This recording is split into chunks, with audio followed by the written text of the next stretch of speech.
Hello po mga kabulachi. Andito tayo ngayon sa may rooftop. Ayan. May problema yung kuryente niya ng ating customer si Ate Cathy. Pa-fluctuation yung kanilang kuryente. So nakita ko na andito yung problema.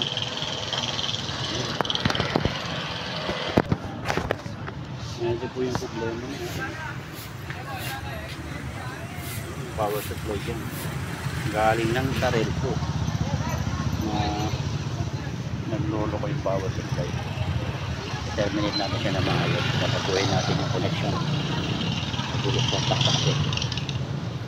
Track naman yun. Diyan po yung nilulus contact. Kaya nagpa-fluctuation yung kuryente nila. Ayusin natin yan. I-splice natin na maayos.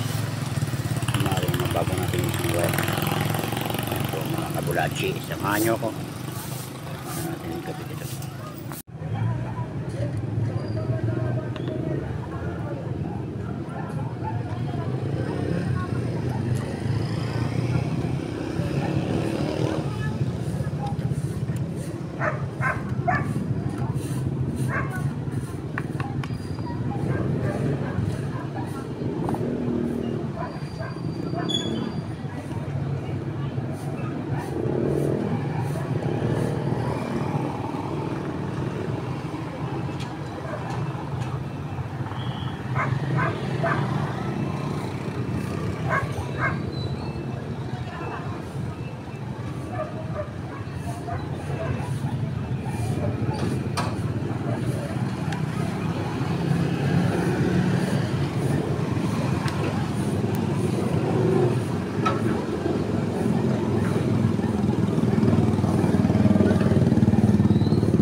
Yan po mga kabulachi, binago na natin yung wire na kanina nakadikit doon sa may nag-reset pa.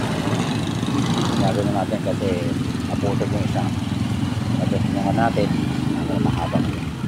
Ngayon magte-testing na tayo. Pagka nangyari pa uli yan, sabihin ng problema na ando na sa mismo poste.